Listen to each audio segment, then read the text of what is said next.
I'd like to take this opportunity to welcome you all to in honor of Ernie and 42 years of the City of Oshawa.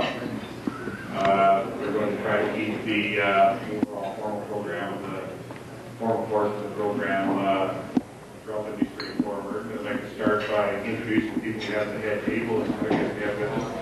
At the far end of the head table, we have Ernie's grandson, Trevor.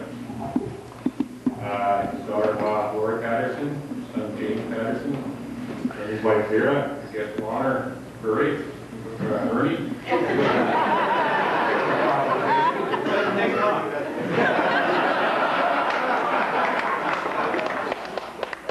A gentleman that we're very pleased to have with us this evening is Ernie's dad, Jim Patterson, who's made a special trip to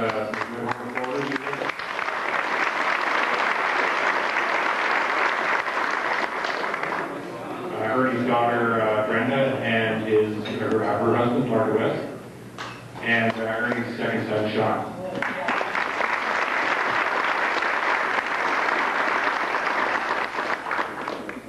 In addition, we have with us Ernie's two brothers, Don Patterson. You stand up, Don. Don's wife, Teresa, and Ernie's brother, Carl.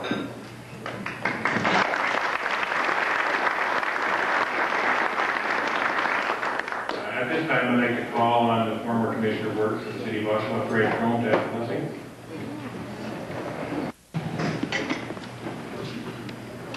God, we ask your blessing on this gathering this evening.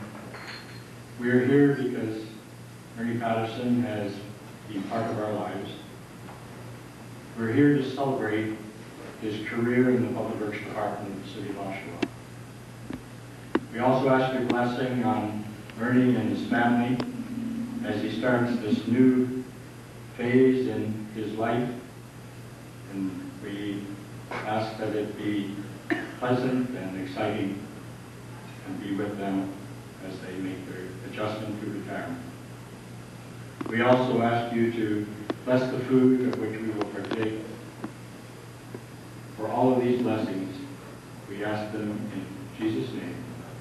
Amen.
Ernie's going to play the tunes for us tonight, Bob.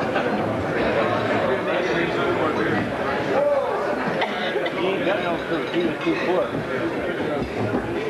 Yeah. Here, just figure out where we're pulling in from. I can't put it right now. To start our program this evening, I'd like to call on our current commissioner who works for the City of Oshawa, Mr. Hammond Nicholbos, and I'd like to say a few words.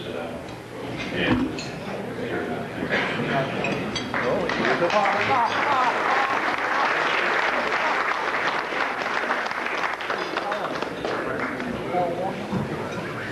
Good evening. I wasn't praised of the order here, so that's fine to say first, so all the good speeches afterwards. It's really tremendous to see such a large crowd out here tonight.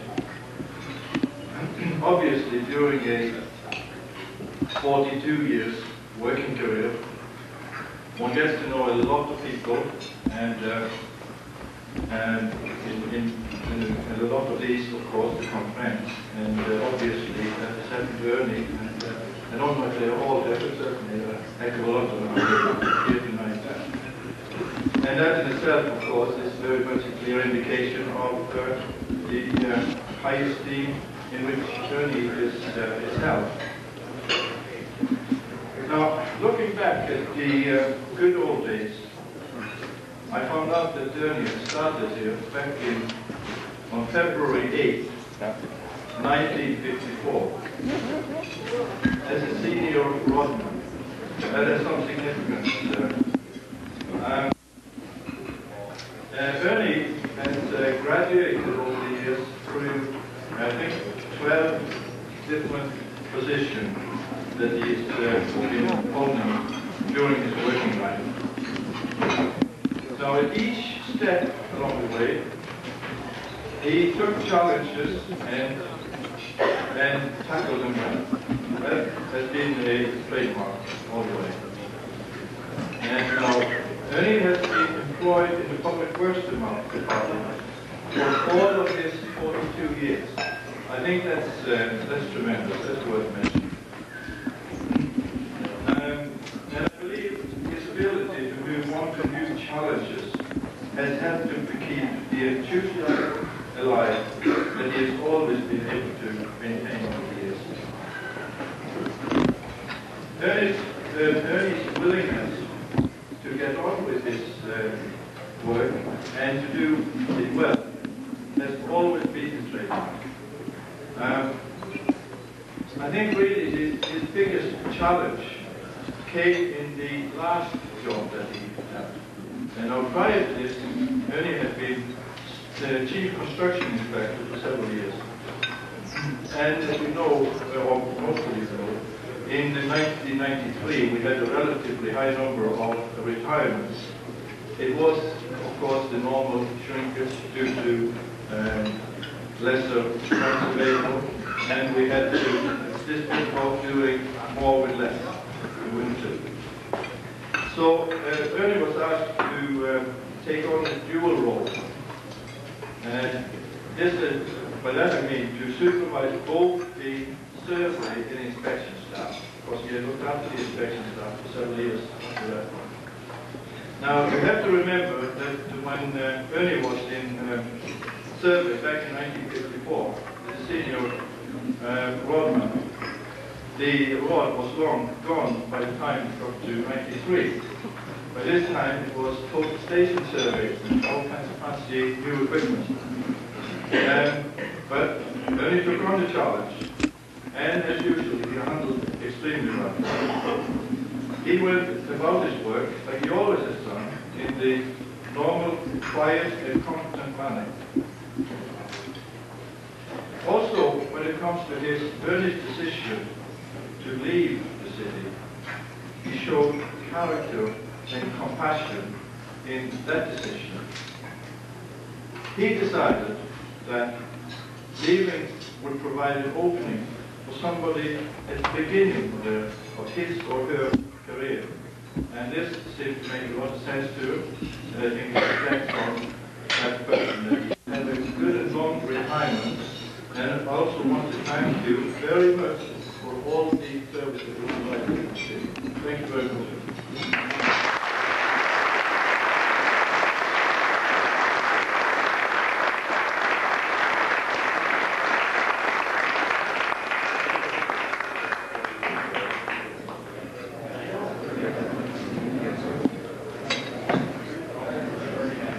Normally at these functions, we've had a tradition of waiting until the end of the formal part of the program to make the presentations. We decided to break that up a little bit this evening. We've got a couple of things we've gathered up that we'd like to have Ernie had to take home with us. So at this time, I would like to call on Doug Crawford to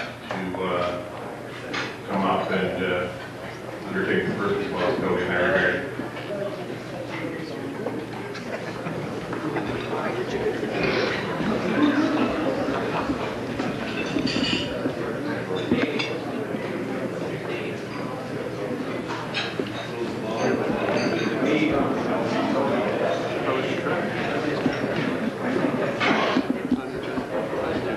Welcome everybody. I've got the honor of being the first presentation during tonight.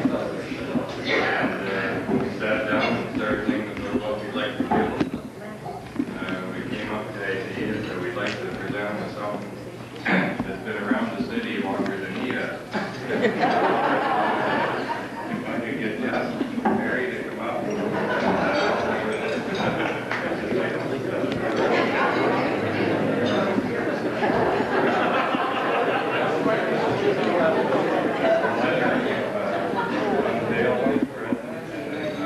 I'll give you a little history behind it.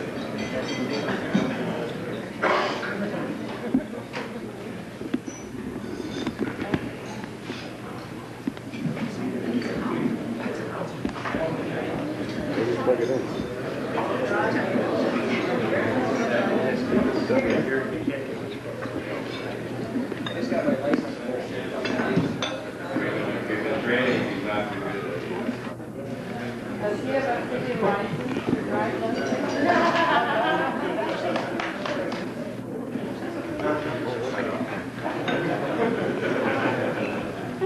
Whenever you're ready to round down in our mudroom. And so we brought it out. We've gone to great expense to refurbish it and mount it. And a little bit of the history behind this is in 1902, a fellow by the name of Willis Chipman, whose name is on the manhole. At the time, he was a civil and sanitary engineer. I think it was before the days that you can call them professional engineers. Wrote a report for the town of Oshawa, which at that time had a population of 4,500 people, for the establishment of the first water and sanitary sewers in the town of Oshawa. And as close as we can figure, this manhole, which is dated 1904, was probably one of the very first sanitary sewers in the city of Oshawa. So, Ernie, with great pride, we presented it.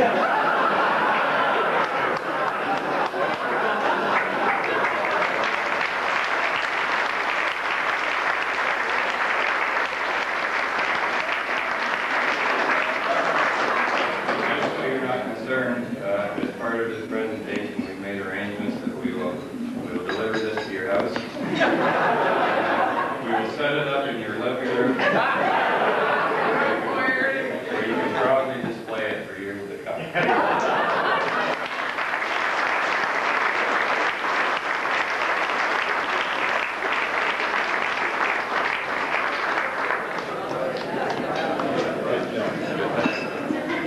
At this time, I'd like to call Ernie's son James to say a few words on behalf of them. Or now, I guess it's politically correct as personal.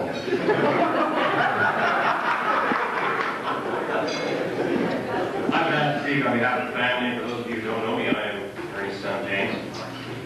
And as my uncle still call me, Jimmy. And I was asked to say a few words, and the only stipulation Dad gave me was that he wanted it to be funny. So, no pressure. Added to the fact that most of my relatives know that I'm a drama teacher, so they all expect me to get up here and sing and dance. So anyway, I started thinking, what could we say about Dad and present to Dad that would epitomize what we think of him? And I started thinking of the many times that Sean and I have gone fishing with him, and the many other times at home when we've had to endure his learning of these. Anyway, he's a great Rocket Service fan, for those of you who know Ernie. And he's prone to recite cremation of Sam McGee and the shooting him down the road.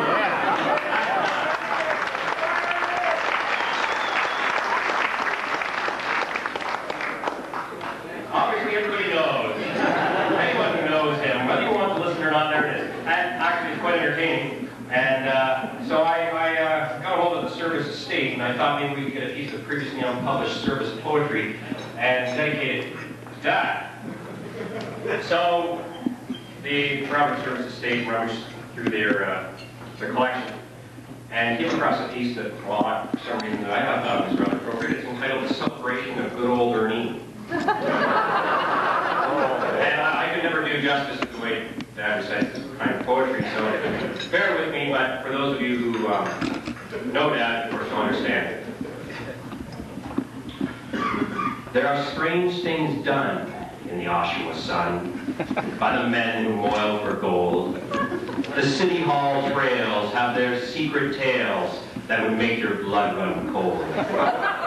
The Rundle lights have seen queer sights, but the queerest they ever did see was that man over there with the silvery hair who's known as good old Ernie.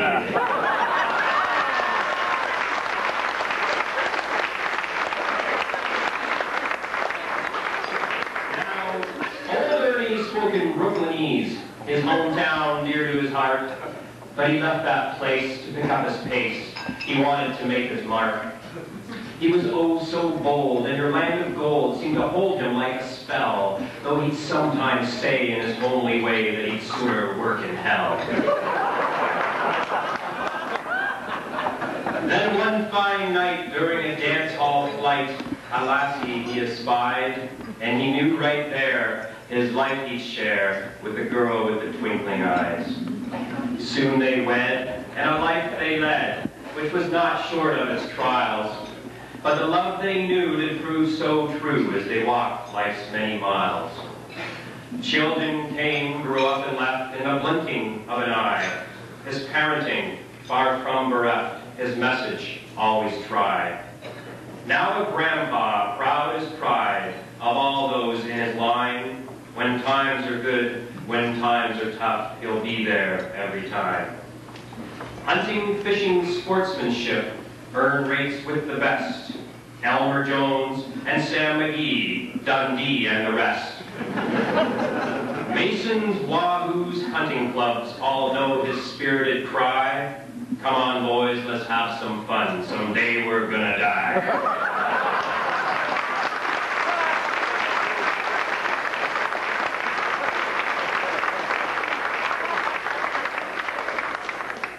Character, integrity, love of life and family, these qualities have come to be synonymous with our Ernie. A helping hand, a corny joke, a song sung by some old cowpoke. They're parts of Ern we know and love, parts that fit like a well-worn glove. One chapter's closed, but another begun, as Ern and Vera ride into the sun. But those city hall days he'll never forget, and he'll fondly remember as some of the best. But he'll be back, on that you can bet. He has to pick up his gratuity check.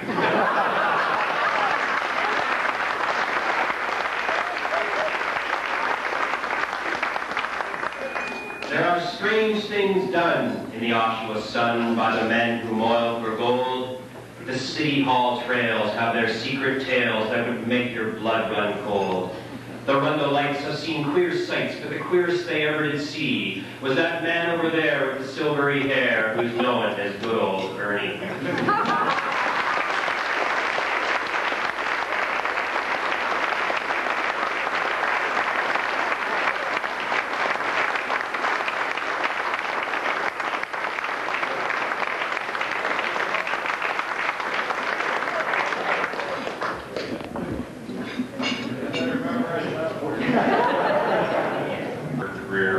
for the city, but dealing on a day-to-day basis with the private contracting community who work for us on an ongoing basis, and in all facets of that over his career, and he's dealt with a lot of the people from that industry over the years.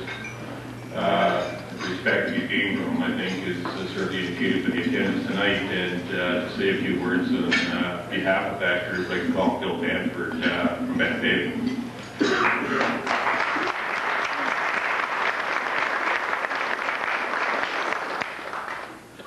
Thank you very much, Howie. It's certainly going to be a very tough act to follow, I have to tell you. However, Aaron mentioned that Ernie's 42 years working career, really, he did have a real job before he started with the city. He worked for Piggott for a couple of years, in case anybody didn't know that. He got laid off from there because of the cold weather. And after New Year's, Jim and Ruby decided it was time he went out to find something else. He was starting to eat all the seed potatoes, and there was nothing left.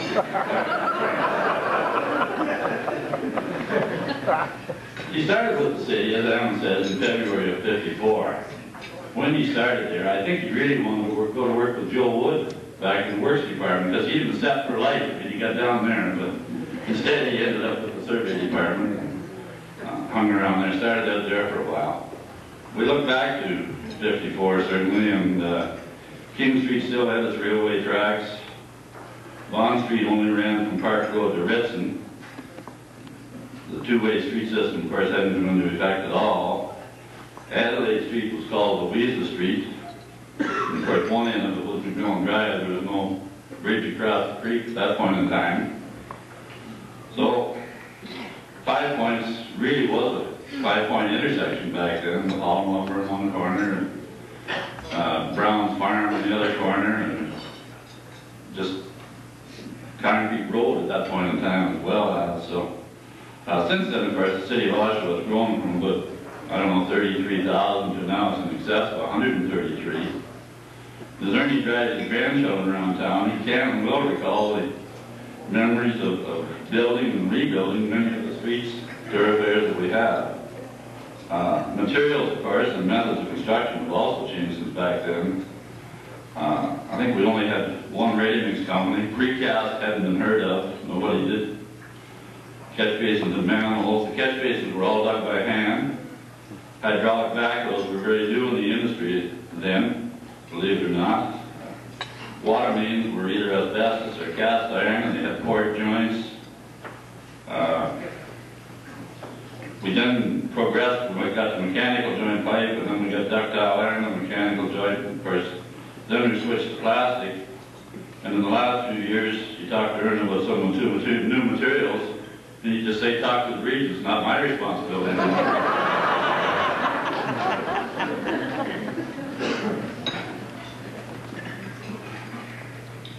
Ernie's always been an outdoorsman. He enjoyed his fishing on Pigeon Lake with the boys in the spring. He always managed to get deer hunting in the fall, although it's pretty tough to believe that after about 35 years service, you always had to go the second week because you couldn't arrange your holidays, but fit anybody else's.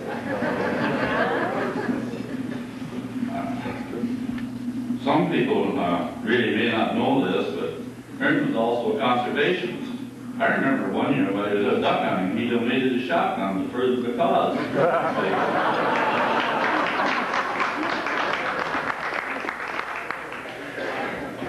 In case you don't know, the Game and Fish picked him up for hunting with a moving boat, for God's sake.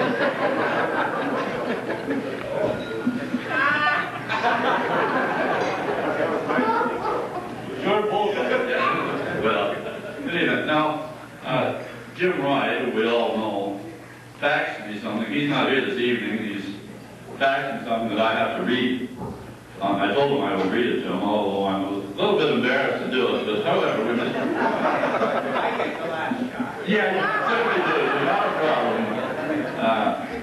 Dear Ernie, sorry to miss your retirement dinner. However, given the choice between supper with a bunch of old guys like ourselves, reminiscing about the good old days of 35 years ago, and the chance to try an idyllic golf course in 85-degree weather with another mutual friend, Ernie Patterson. Guess which option lost out? Kind of reminds me of the days not too long ago when Murdoch, Al Stacey, and yourself conspired to have tender closings at noon on Mondays. With the result that we poor, overworked contractors would then be obliged to work all weekend on City of Oshawa contracts and tenders while you guys played all weekend. Nevertheless, I must recognize your perseverance for staying at the job at least long enough to get Howie generally pointed in the right direction.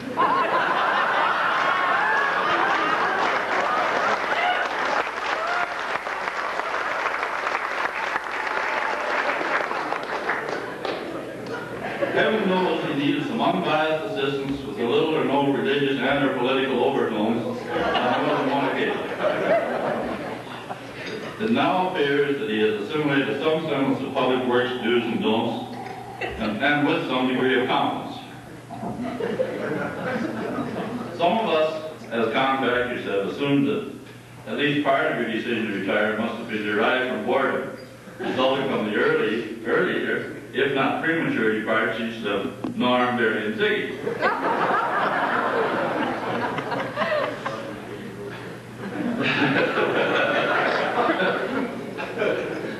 The extra hours you must have enjoyed by not having to spend half your 30-hour work week making excuses for some of their screw-ups.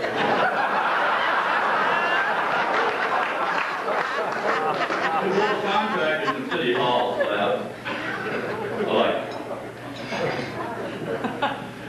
Anyhow, Ern, it's really difficult to compress 30-odd years, in your case 40-odd, years of day-to-day disagreements, arguments, threats, whines, pleas, and outright bullshit into a few paragraphs. Suffice it to say that we contractors will remember you long after you're gone. Ernie, I know you'll probably find it hard to relax any more than you already have over the last 20 years.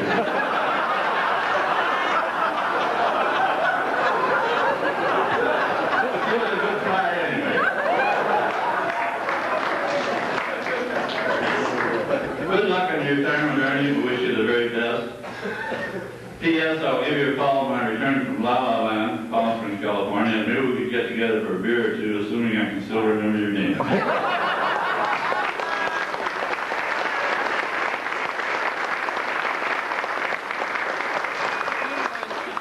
Speaking on behalf of the contractors here this evening, we feel we have quite an investment in time and money in furthering Ernie's education. It's just in the last 2 or 3 years he's begun to believe contractors weren't always out to beat him. And now he goes and retires. On a serious note, it's been a pleasure for me to work with Ernie these past 42 years, and I wish him well.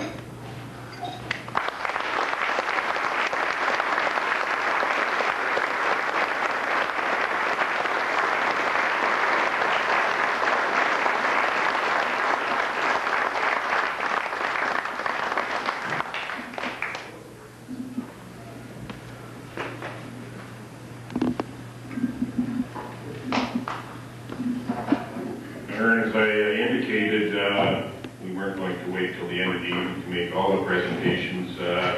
This particular one we have here, we know that after 42 years of construction, you're never going to be able to go by a construction site without looking at it. You're probably not going to be able to look at it without turning in parking. And you're probably not going to park there without getting in trouble. So as you're aware, because of numerous citizen complaints from around areas where we're reconstructing roads, we've developed a policy over the last 3 years or so where we have issued resident parking permits for the people who are displaced from their homes. Now, after a great deal of cajoling and convincing of the traffic division, we have managed to get the first permanent non-resident parking permit issued. This will be good for as long as you don't move and you don't change your license number, and if you're going to use it, I advise you not to use it, to read the fine print.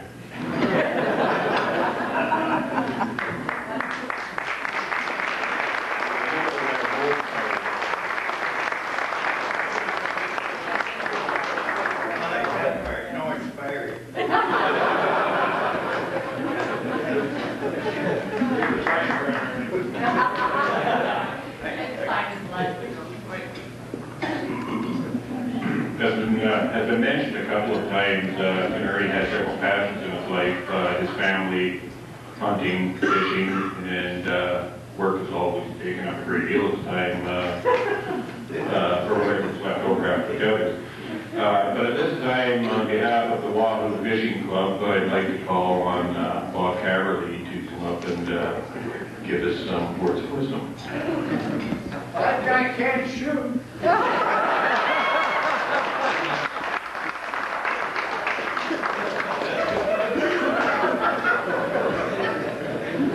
I'm going to practice. Well, retirement is a major milestone in a person's life. I know I've passed that milestone. It's an achievement to honor and celebrate, and these folks are all here tonight to do just that. Our guest of honor certainly has made a lot of friends through the years. This large turnout tonight surely indicates. Ernie's made so many friends just by being himself, Ernie Patterson. A kind, gentle, caring person who loves life and the people, he loves the people in his life. We've got a little group here, most are here tonight, a fishing club called the Wahoos. We fish one weekend for walleye in May each year. But the planning and preparations are indeed awesome and mighty, and result in several meetings in the year just to plan this trip. We've become a close-knit group, and Ernie is a vital part of it, and a dear friend to all of us.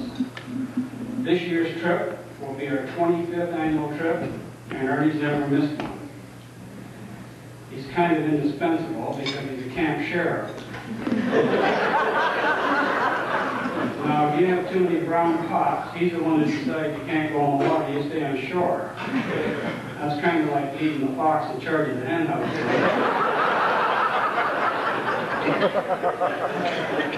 He's also the official judge to weigh and measure any fish considered a contender for being the biggest caught. You see, if you catch the biggest fish, you become the club president for the year.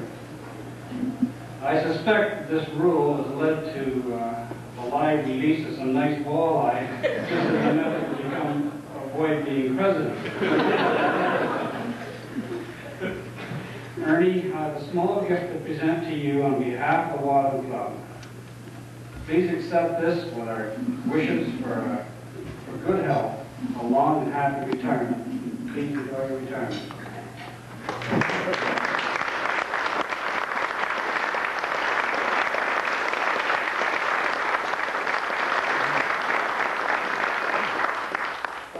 That's ducks in the wrapping paper. There were other fish.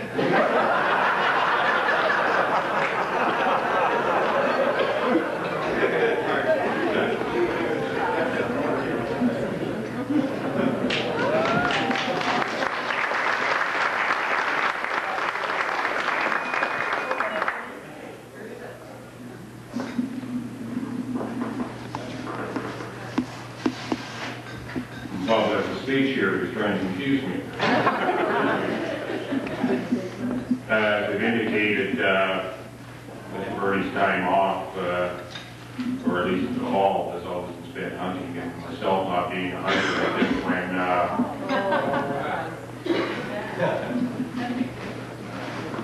when I got to work for the city, my predecessor had, I guess, always taken whatever he wanted in terms of hunting. So when I started with the city, not being too interested in taking vacation usually in the fall, Ernie finally had priority in the fall, and he always got to join his buddies up at the Broken Hunt Club for the first week finally, and that brings me to the point where I'd like to call on Fred Brown on behalf of the Broken Hunt Club.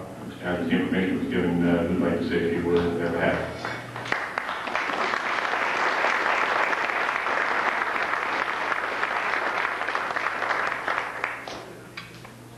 Remember, Fred, what goes on in Camp Station?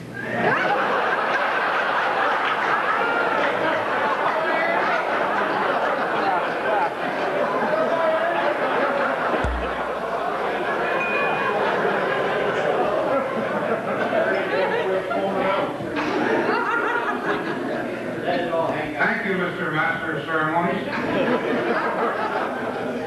Ernie, Vera, Jim, his father, sons and daughter, and grandchild. And friends.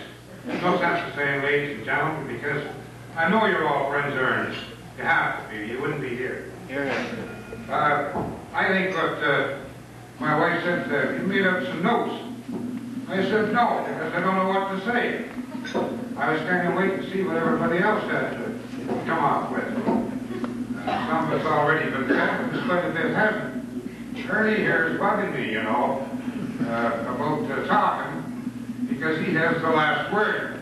So I can't say, you know, it's a little different with the city from us. The city are more or less not through with him, but they can talk about his past and so on. We can't do that because the beggar's still going to hunt with us. He's going to get back if we say something drastic. So I think I'll take a little change. And I'm going to start it with I don't know what you would call it, an old saying or Aesop's fable or something. But it's this. Early to bed, early to rise, makes a man healthy, wealthy, and wise. Now let's go through that. Early to bed. I know several times I phoned his house at night, and Vera will get on the phone and ask for Ernie, and she'll say, well, Fred, Ernie's resting. Well, I don't know whether he was in bed or what he was doing, but he was resting. So, I also know that in the hunt camp, Ernie has his supper, he comes in with the rest of the boys, they have a chat, they have his supper, and he's the first one up to help do dishes and clean up, so on. And when things get settled down just a little, Ernie will sneak off to his bunk.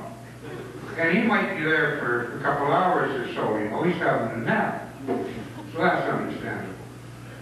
Now, early to rise, I know that he's an early riser because I found out that quite a bit of the time he used to get up in the morning and walk to work.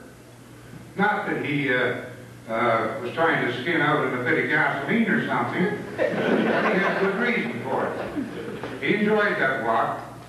He does the same thing in the hunt camp. He's up almost the first guy in the morning, cleans his teeth, and doesn't comb his hair, he just brushes it. Sometimes it stands on end, but he's around to make him breakfast, you know. So he is an early riser. Makes a man healthy. Well, healthy goes right back to the go to bed early and getting up early.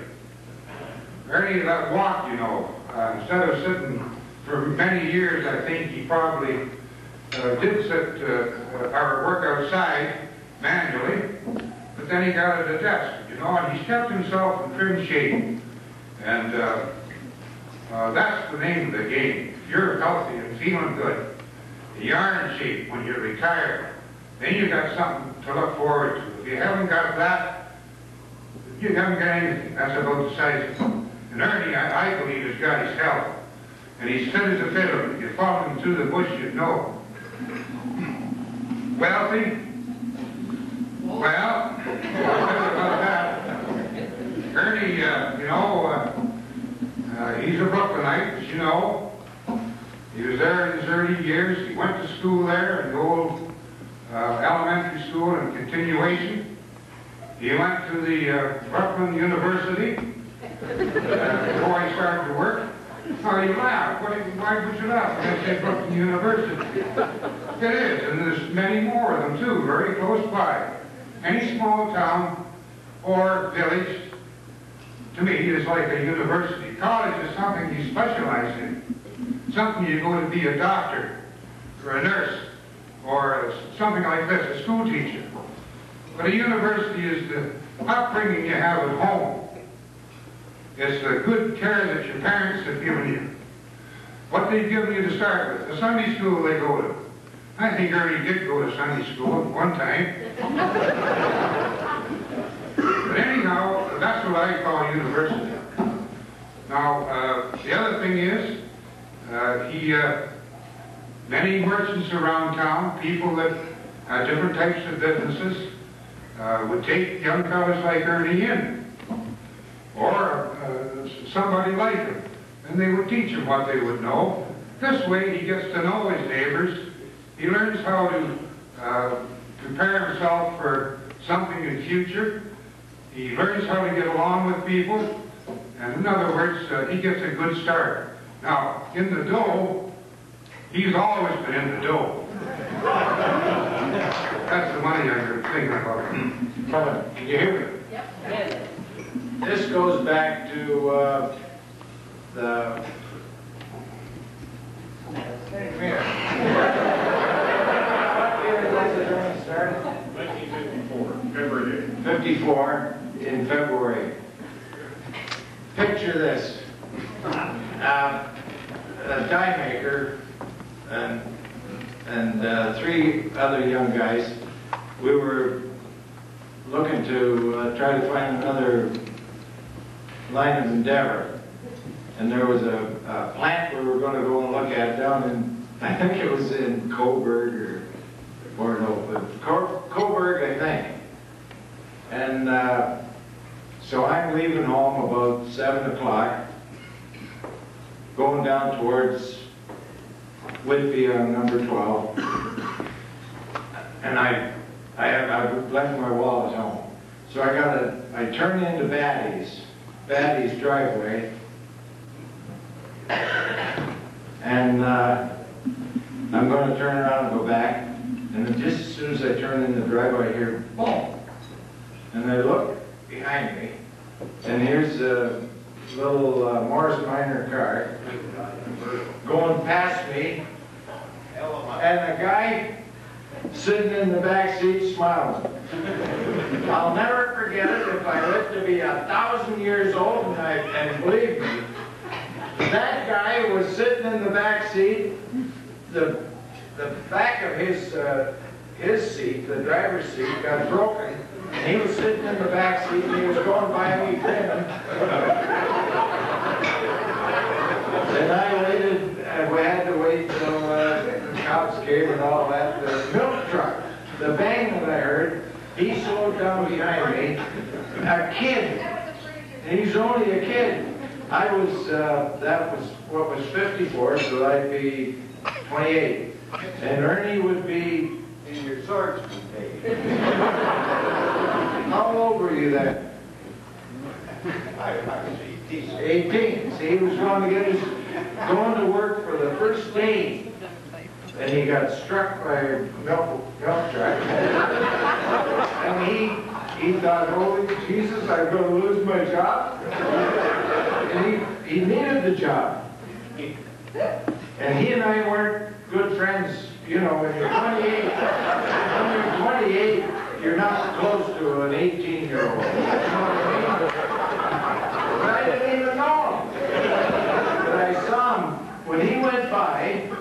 He's sitting in the back seat of the car, so it's going about 25 miles an hour down the road. And he's sitting there smiling, and he's never stopped smiling.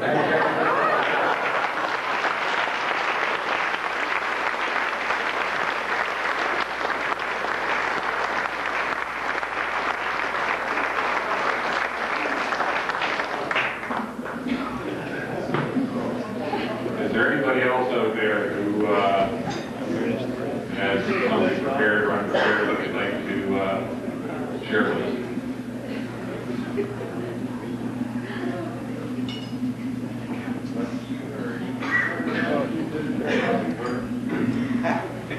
Well, that not being the case, I would like to call on our inspection staff to come up and maybe give a presentation, Ernie.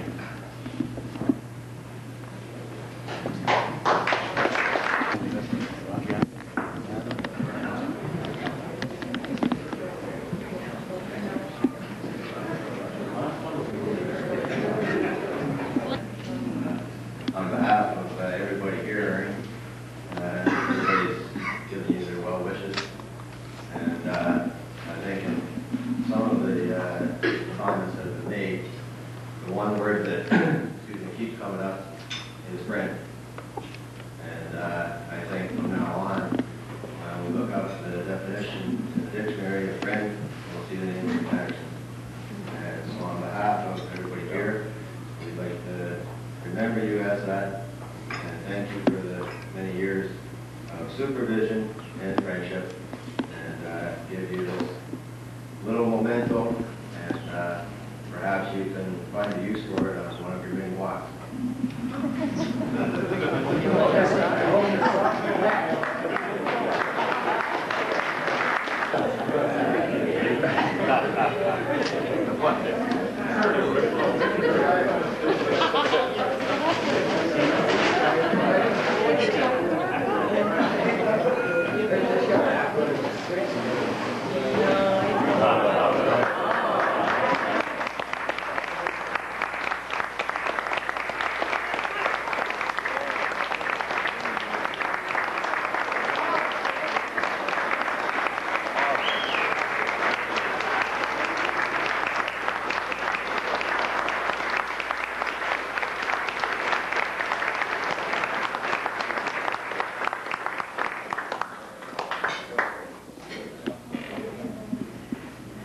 Don't forget me at the next seminary. At Winchester Golf Club.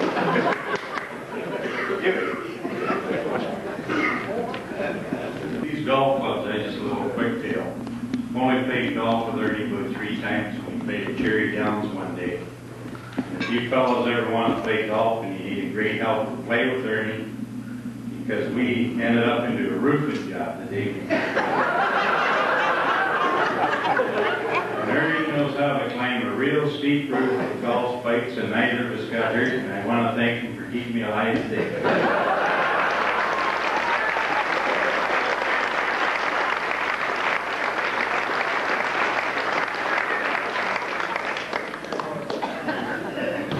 Ernie, I've got a couple more here. I understand that you're planning a trip to Florida, and with the cash we had left over after we bought the golf clubs, we've got a little envelope here that we can present to you.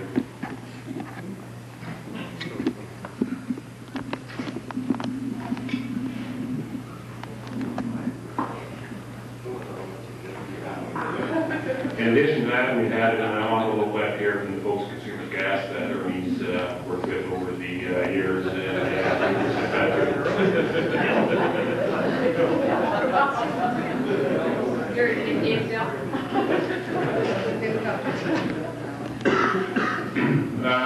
before we let Ernie have the last kick at the cat, I just wanted to, on a personal note, thank you, Ernie, for the last 5.5 years we worked together. Certainly, when I come to work for the city, it's a bureaucracy that's different than others that I've worked in, and Ernie certainly helped to steer me through it and find out why we did what and how we did what and that sort of thing. And to some degree, maybe Jimmy Roy wasn't all right when he indicated that Ernie finally hasn't trained and now Ernie can leave. But on a serious note, Ernie, I certainly think that when it comes to the definition of words like loyalty, integrity, you shows. And we're certainly going to miss you. I think one of the big advantages that we have is that not only Ernie has given us a lot, he's left a lot behind. He's left us with a very competent, well-trained staff who he shared his experience and his knowledge with, and those people are going to stand us in good stead. So thanks, Ernie, and my personal appreciation for what you've done.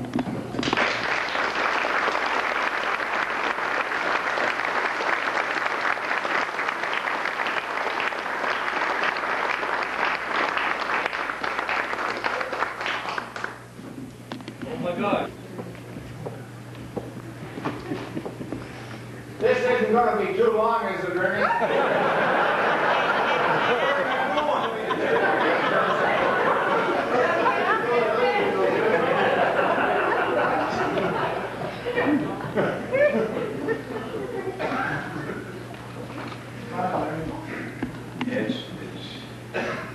It's overwhelming, to say the least.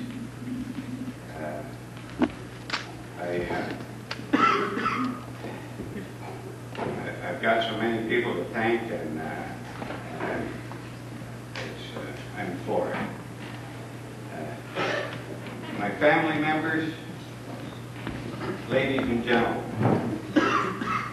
Firstly, I thank God for shining His light on me and bringing me to this point in my life. My beautiful wife here, join me here.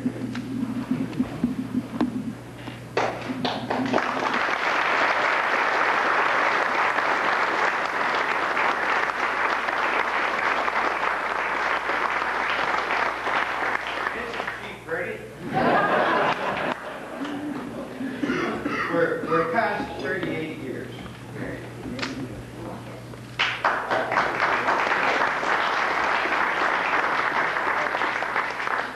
I wonder when we're going to have our first fight.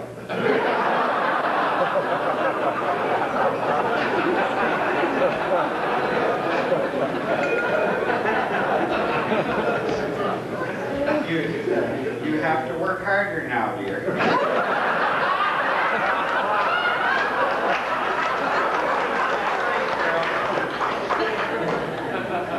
She's the breadwinner now. And I'm the bread maker. That's all. She kicked me out of the kitchen already. So, I love you, Vera. And you're very, very important to me. And I hope I am yours.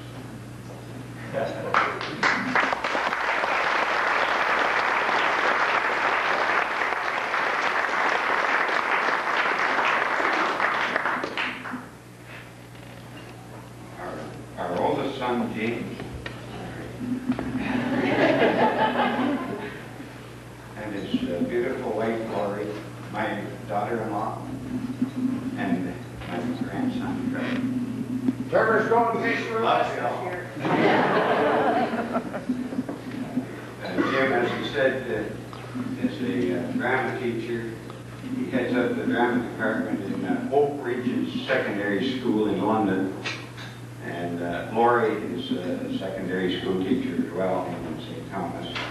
And they've done a beautiful job raising my grandson, Trevor. And they've played a big role in influencing the lives of young people in southwestern Ontario. I'm very proud of them. Our youngest son, Sean, right here. I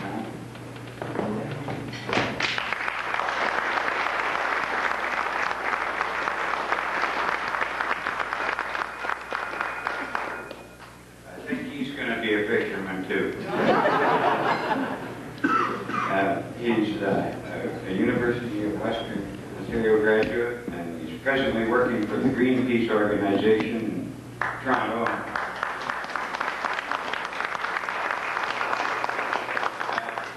He's an environmentalist and a bit of an idealist, but I think the country needs more of them. He has, he's on his own. He has 2 dogs. He lives in Toronto. Went up and picked them up last night. 2 dogs are Charlie and Tate, and one's a sheepdog and the other's an American squirrel hound. They're at the house right now chewing the leg off here's Queen Anne table.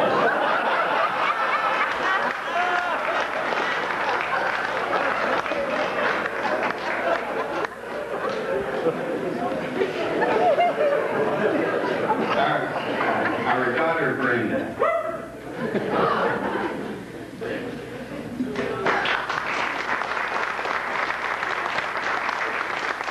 An angel from heaven.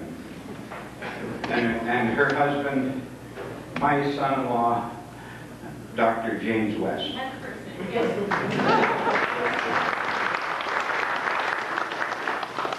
And Dr. West is very well respected and well known in his chiropractic field, both throughout Ontario and the United States. He's regularly speaking in all the larger centers on the profession. And he's an expert in his field, and I'm proud of him. They're raising my 5 grandchildren, Jeremy, Joshua, James, Julian, and Jessica.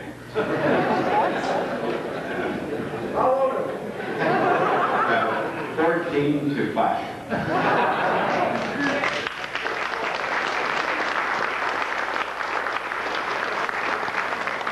They love their Papa Ernie, and their Papa Ernie loves them. Without question. My father, ladies and gentlemen, Jimmy Patterson.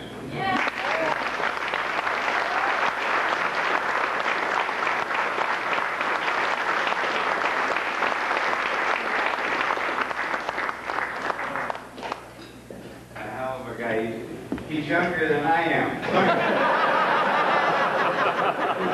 He's been retired since November the 30th, 1977, at the age of 65. And look at him. Yeah.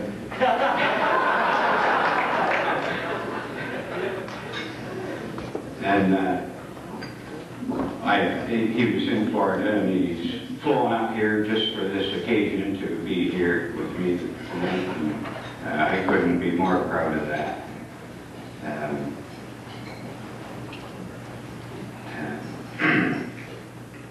Since his retirement, he's got a lot of experience at this retirement business. He's, well, just some places that I know he's been since he's retired is England, Ireland, Scotland, Hawaii, Australia, the Caribbean, Vancouver, and PEI. And I don't know where else that he hasn't told me about. What a guy. And I phoned him in Florida, or he phoned me, I'm sorry. He phoned me and asked me if I'd accepted the offer of early retirement. And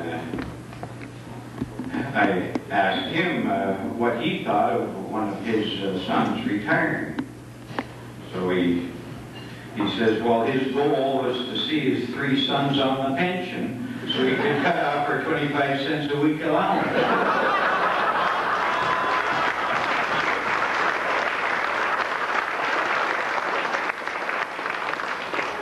I'm really going to miss that 25 cents a week.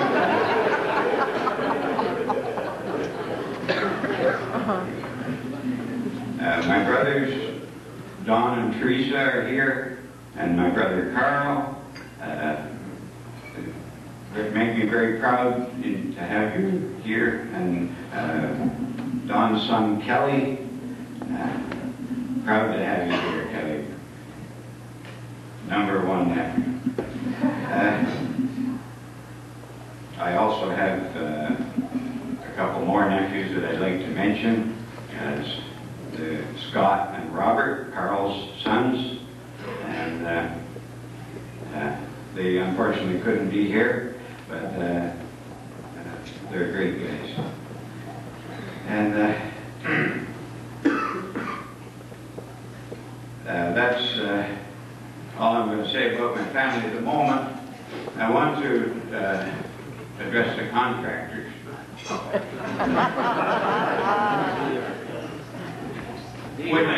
Would you please stand? The contractors here in the room, please stand. I know you don't like getting centered up, but would you do that for me?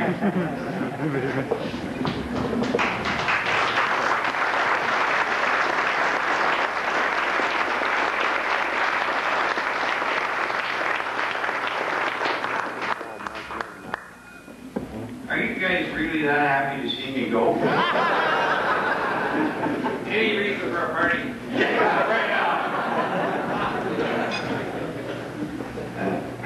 The relationships over the years have been first class, in spite of some minor frustrations with the city. Here, as in David Letterman, are the contractors' top 10 frustrations or beefs with the city. Number 10. The unanswered voicemail messages. Number 9, the deficiency lists from Mars. Number 8, the tight time limits on contracts. Number 7, the assessment of liquidated damages. Number 6, the secretly tape-recorded meetings. Number 5, the not-so-prompt final payments. And number 4, the underpayment of quantities. Eh, Bill? Number 3, the overriding clauses in the detailed specifications. And number 2, the rejected claims. And the number 1 frustration contractors have with the city is the city employee with an attitude. Did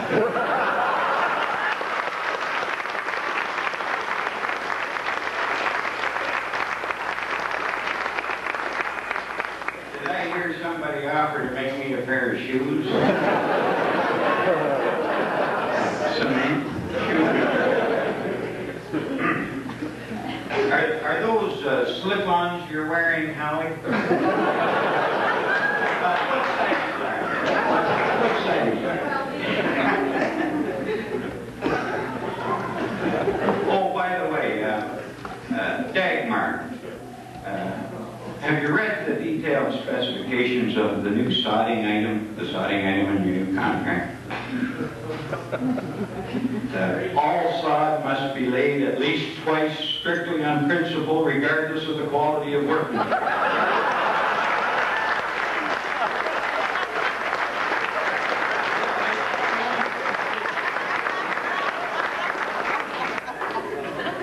And all sod below the quality of that found on the greens of Glen Abbey Golf Course will be rejected. Those are the new GTA specifications. And the inspector's interpretation of GTA is given total authority.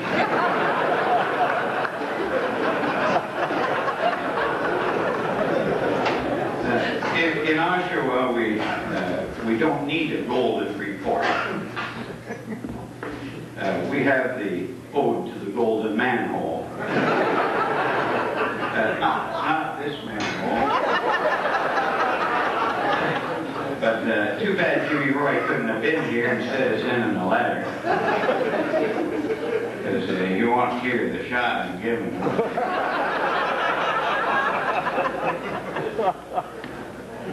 This was a little poem, and it was written about an incident in a meeting room in City Hall a few years ago in Murdoch's office. Murdoch, I know you got big shoulders. I know the last thing I want to do is offend you.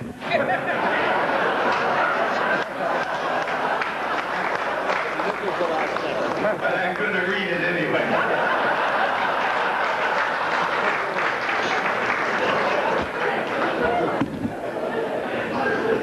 This is the ode to the golden manhole. Well, first of all, you have to understand that Murdoch is a happy-go-lucky guy. After a meeting in his office, you are happy to go and lucky to survive.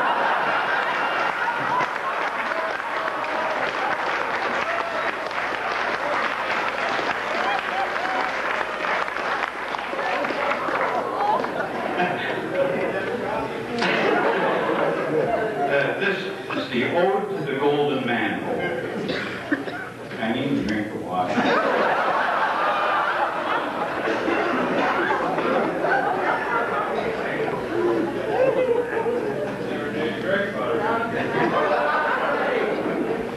To the men from Duntree, whose estimates, you see, are such that made our bosses cry, a meeting was called at the renowned City Hall about their prices so high. DMR said to Jim, "Could you help me to trim the cost of your manholes today?" I heard by the vine that Jim sat, smoked, and sighed, while Dick began elegantly to say, "Murdoch, I think, you're making a stink. Our manholes are placed with much care. You have to agree, when this operation you see, the cost is one you should bear. But Jim, said our chief, you must know the grief that the number 27,000 must cause. I heard by the vine Jim sat smoked and sighed, while Dick continued without pause. I'm so glad to hear you treat manholes so dear when they're buried way down in the ground.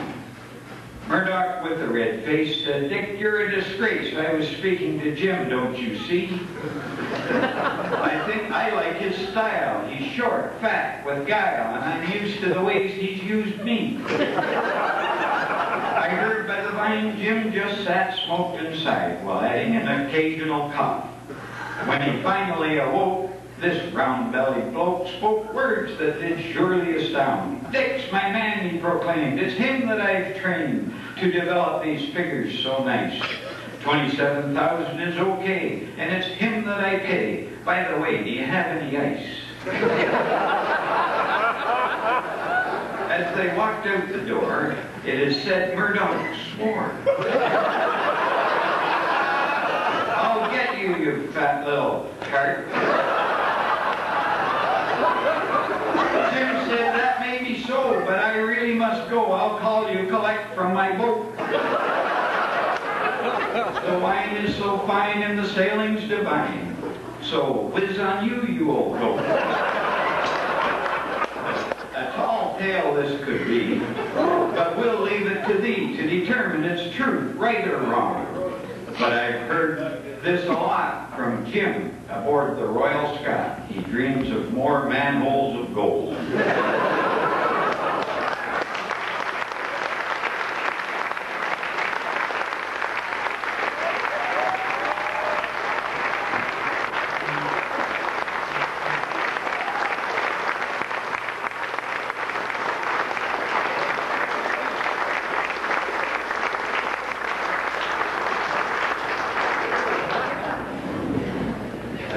Co-workers,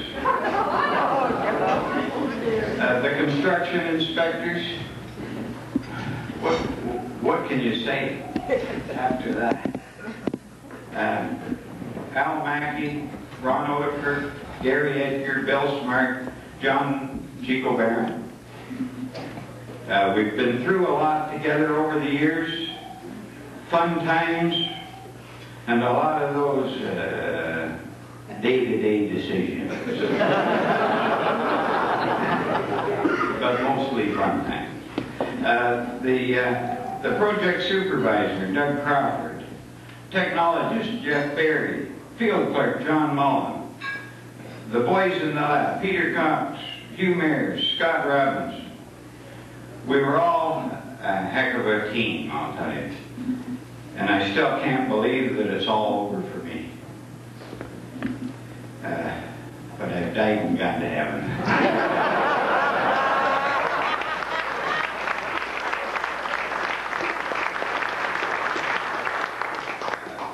The engineers, Ammon Mickelbach, Mike Sims, Howie Christensen, Byron Simmons, Wayne Hodgson. I have great respect for all of you and your jobs. I know that I've tested your patience on occasion. However, that's something you share with Vera.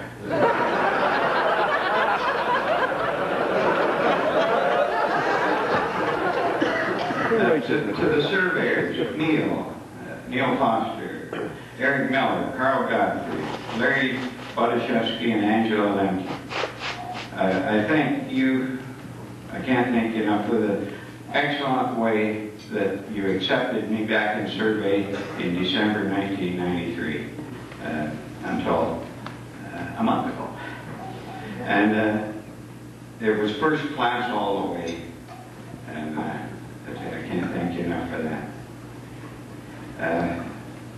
The guys and girls throughout the City Hall that have done typing and helped me out at every turn.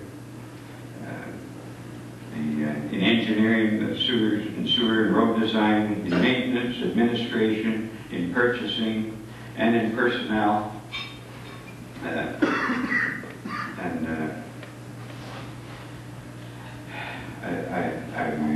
know you've always been something there to help me, and I want to tell you how much it's appreciated, but I don't have the words to say it. But I really appreciate it. As many of you know, some of my outside interests include the Masonic Lodge, branch number 39 in Brooklyn, which incidentally has been in existence since 1852 in Brooklyn. Several of my friends here tonight are from Lodge, and I thank you sincerely for the bond of friendship. You've taught me to view the errors of mankind with compassion and to honor the purity of moral conduct. And, thank you for your support here tonight, and you all know who you are. Thank you again. I'd like to thank Fred Brown, the Brooklyn Hunt Club. He's said a lot of awfully nice things here tonight, and it's opened me up. I'm so happy to be a member of the Brooklyn Hunt Club, and have been for so many years. There again, we have a history going back to 1914, and my grandfather, Ernie Patterson, and my dad's brother, Uncle Jack, to whom I'm forever grateful for sponsoring me both in the Lodge and in the Brooklyn Hunt Club. Never forget them. And there's one rule at the Brooklyn Hunt Club, and that is, if you can't have fun, you're not allowed to go.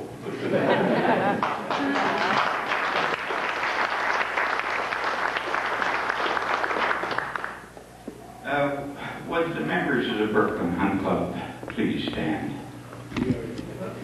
I know you already did that.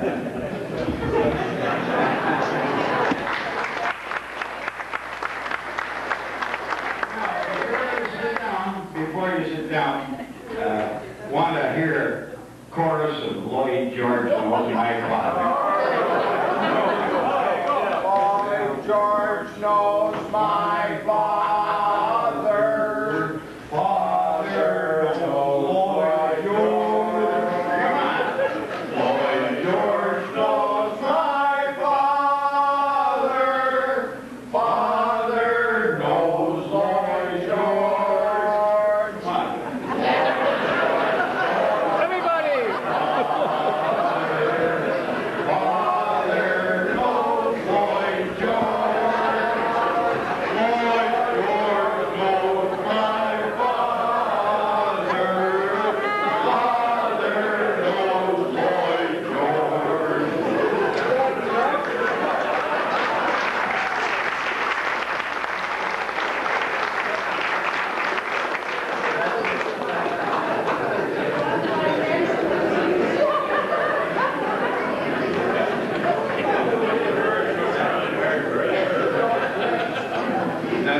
There was two poems, Shakespeare and Longfellow. They died and went to heaven and met St. Peter at the pearly gates at the same time, and wanted in. And so St. Peter says, well, only one can get in at a time. And so to settle this, he says, he gives them each a scratch of paper and a pencil and says, make up a quick poem, and the best one will get in first. And so he says, one stipulation, the poem's got to contain the word Timbuktu. Okay, so they go away. And they come back in a minute or two, and they're both ready, and St. Peter takes a look at Shakespeare's and he says, holds it up, he says, across miles and miles of desert sand, we reached a foreign shore. A sailing ship hove into view. Destination, Timbuktu. Oh, well, that's very nice, but let me hear the other one here from Longfellow. And was it Robbie Burns? Yeah.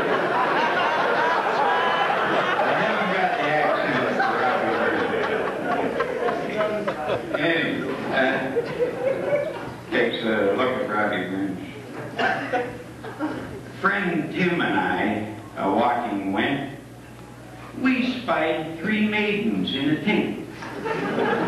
Since they were 3 and we were 2, I bucked 1 and Tim bucked 2.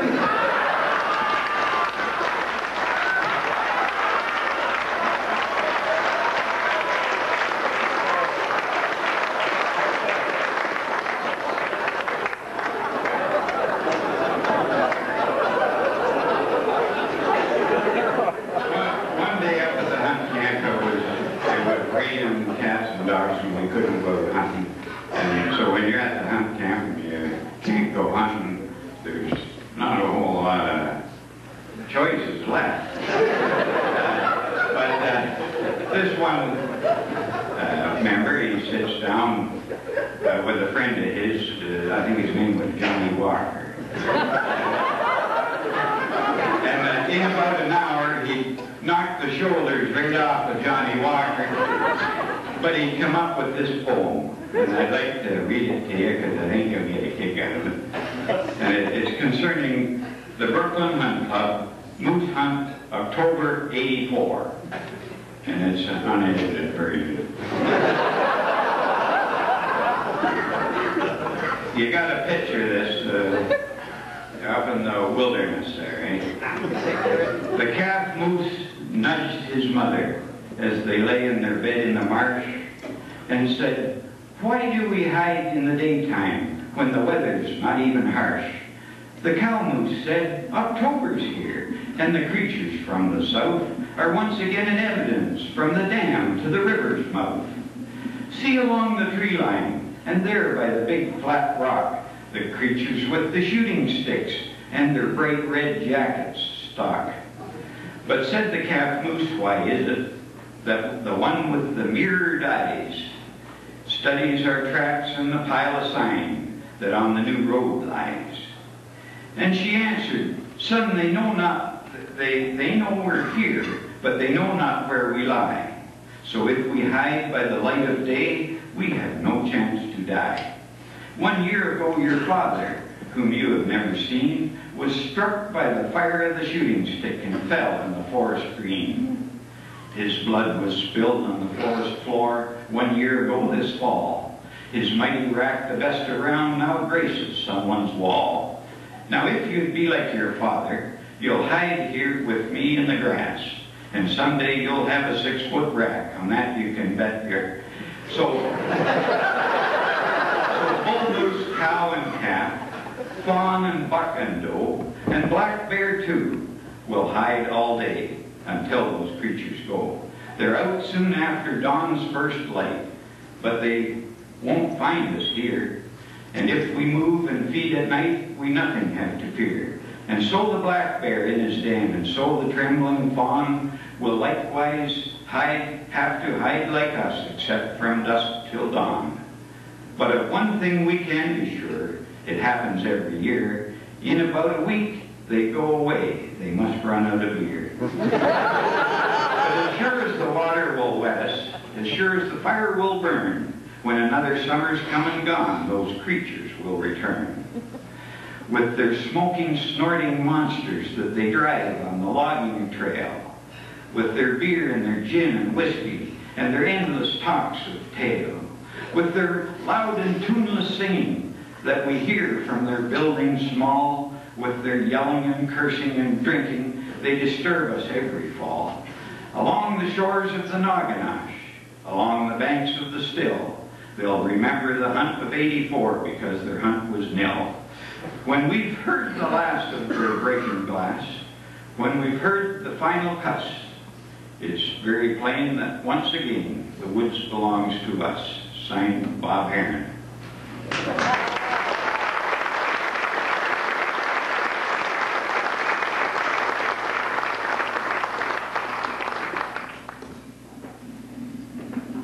As our Wahoo president, Bob Carverley, has stated, we enjoy our fishing excursion to each year. And there's one thing, this Wahoo Club was formed in 1972 with inspectors and staff from the City of Oshawa. and that was before regional government. And a lot of the Wahoo members left the city's employment and went with the region and elevated themselves to high positions in the region. And I always attribute the good working relationship that the City of Oshawa has had with the region of Durham at our level. I credit the Wahoo Club for that.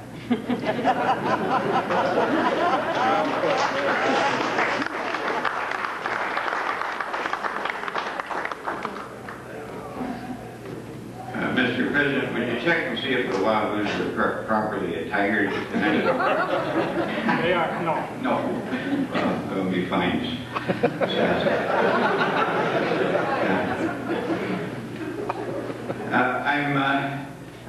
We have in our presence this evening some downtown businessmen.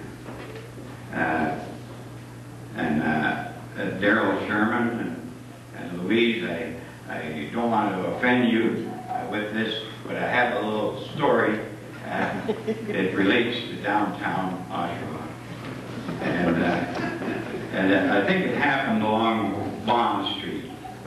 And it seems that Nick the Greek had a restaurant next to Charlie's Chinese Laundry. And it was on Bond Street. And every Friday, Nick would be out sweeping the sidewalk. And Charlie would see him out there and he'd come out and sweep his sidewalk. And Nick would say to Charlie, "What day is it today, Charlie?" Charlie would turn around and he'd say, "It's Friday." Excuse me. Good fire. It's Friday. And Nick would laugh like anything. And the next Friday he'd come around and once again there they are out sweeping the sidewalk. Nick would turn to Charlie, "What day is it today, Charlie?" "It's Friday." And Nick would laugh like anything. And so Charlie got sick of it and he takes a little speech therapy and he's ready for Nick the next week. So the Friday comes along. There's Nick out sweeping the sidewalk. Charlie sees him, he goes out. And Nick yells at him, "What day is it today, Charlie?" And Charlie turns around, leans on his broom, and he says, "It's Friday, you bleep blick."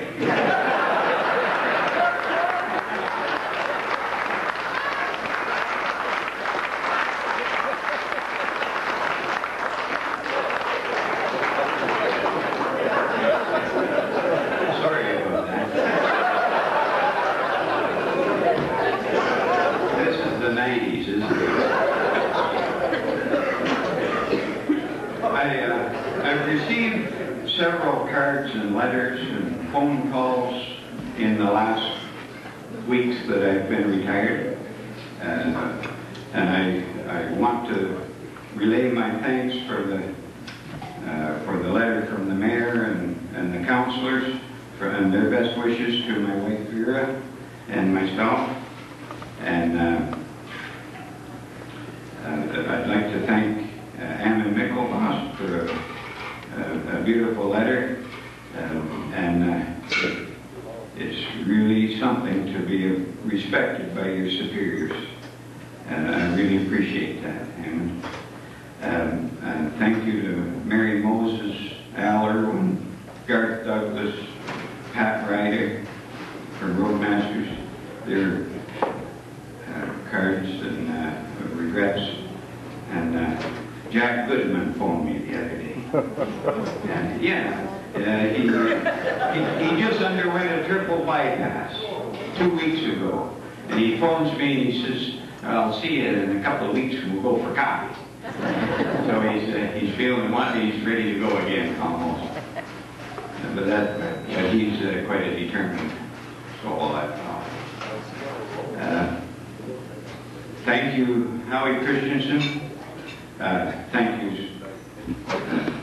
Been said a lot, but I mean it. And I really mean it. We've had a tremendous working relationship over the past 6 years, and I've learned a lot and enjoyed working with you, Howie. You're a great guy to work with. For a while, I didn't think that we would ever measure up to the way things were done in Oakville.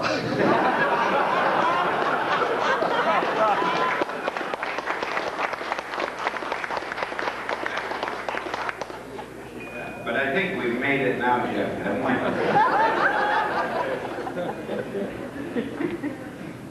Howie, you got a great team, and you're a heck of a quarterback. But as a quarterback, Howie might throw you the ball before you're in the open, and you might take the odd hit. But it's still the best team in the league. I'd like to thank the inspectors, Al, Gary, Bill, and Chico there for taking me out to lunch a couple weeks ago. It was great. And Ron and Jeff for another nice, Howie, Ron, and Jeff for another nice lunch a couple of weeks ago. And these acts of kindness have helped me soften the impact of this early retirement. Thank you very much. Retirement is a time to remember the good times and the good people that have made the good times possible. I want to thank all of you, and I want you all to know that you are all part of those good times. And you have all contributed to my well-being and to the well-being of my wife here and my family. And I sincerely appreciate it. Thank you very much.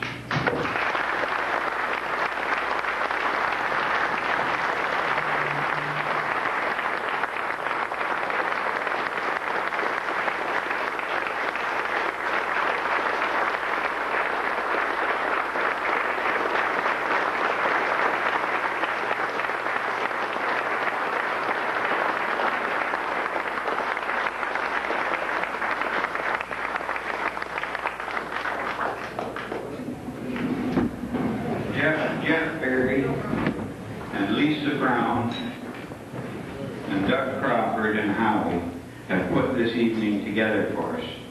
And Vera and I are forever grateful. Thank you again.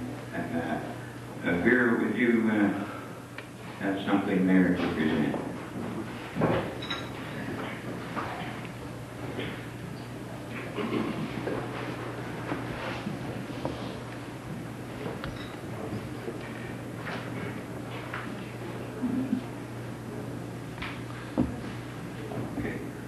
Lisa Brown.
just remind everybody to make sure you sign the guest book before you go out.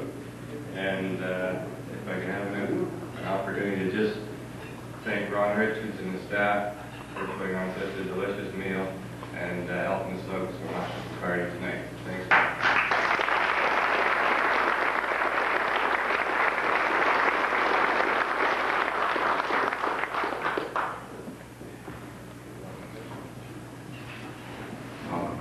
Barry and I want to thank you ever so much for the beautiful gifts and for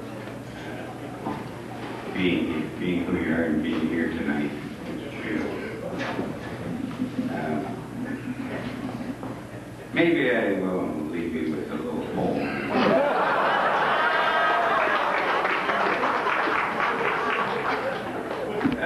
It's Robert Service.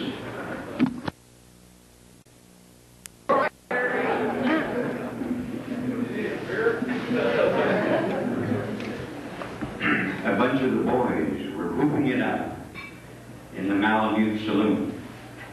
The kid that handles the music box was hitting a dead hang tune. In back of the bar in a solo game sat dangerous Dan McGrew, and watching his luck was his light of love, the lady that's known as Lou. When out of the night that was 50 below and into the din and the glare, there stumbled a miner, fresh from the creeks, dog dirty and loaded for bear. He looked like a man with a foot in the grave, and scarce the strength of a louse. Yet he tilted a poke of dust on the bar and called for drinks on the house. There was none could place that stranger's face, yet we searched ourselves for a clue. But we drank his health, and the last to drink was dangerous Dan McGrew.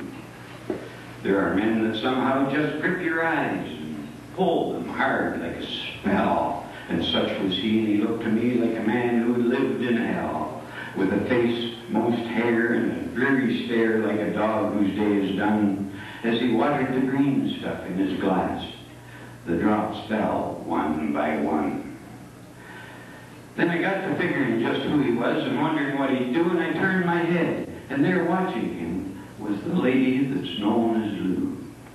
His eyes went rubbering around the room. He seemed in a kind of daze, until at last the old piano fell into his wandering gaze. The ragtime kid was getting a drink.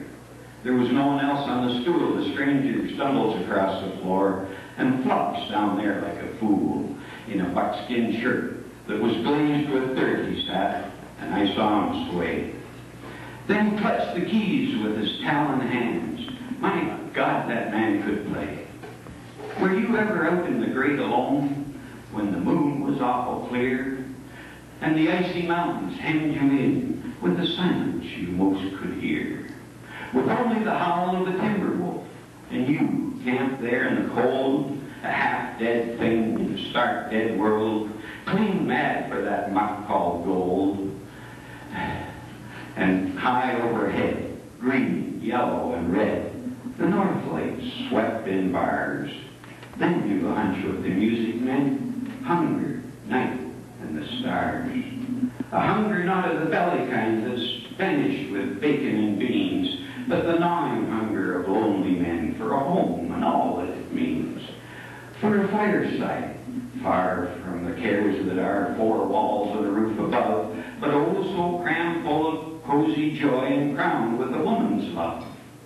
A woman dearer than all the world, and true as heaven is true. God, how ghastly she looks through her rouge, the lady that's known as Lou. Then in a sudden the music changed, so quiet you scarce could hear, but you felt your life had been looted clean of all that it once held dear, that someone had stolen the woman you loved, and her love was the devil's lie, and your guts were gone, and the best for you was to crawl away and die. 'Twas the crowning cry of a heart's despair that thrilled you through and through. Guess I'll make it a spread, mister, said dangerous Dan McGrew. Then the music faintly died away and burst in a pent-up flood. It seemed to say, repay, repay, and my eyes were blind with blood. And the thought returned of an ancient wrong, and it stung like a frozen lash. And it seemed to say, repay, repay, and the music stopped with a crash, and the stranger turned, and his eyes they burned in a most peculiar way. In a buckskin shirt that was glazed with dirt, he sat and I saw him sway. Then his lips went in a kind of grin, and he spoke, and his voice was calm. And boys, says he, you don't know me, and none of you care a damn, but I'm here to stay, and my words are straight, and I'll bet my Pope they're true, that one of you is a hound of hell, and that one is Dan McGrew. Then I ducked my head, and the lights went out, and 2 guns blazed in the dark. A woman screamed, and the lights went up, and 2 men lay stiff and stark. There pitched on his head, and pump full of lead was dangerous Dan McGrew, while the man from the creeks lay clutched to the breast of the lady that's known as Lou. Now these are the simple facts of the case, and I guess I ought to know. Some say that stranger was crazed with hooch, and I'm not denying it so. I'm not so wise as those lawyer guys, but strictly between us two, the woman that kissed him and took his gold was the lady that's known as Lou.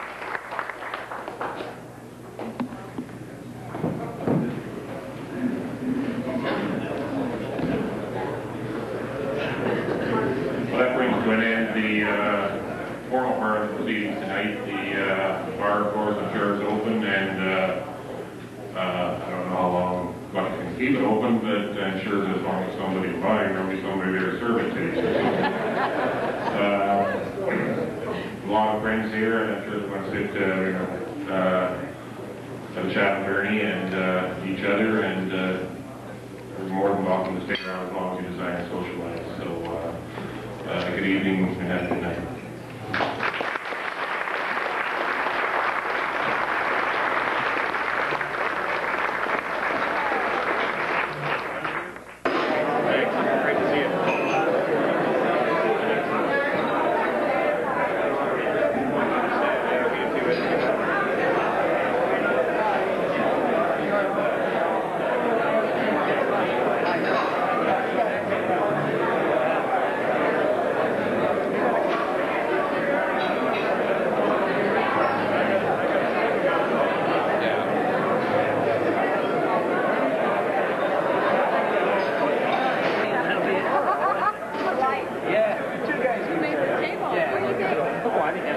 Take it down and put it in his, he's got a den set up in the basement.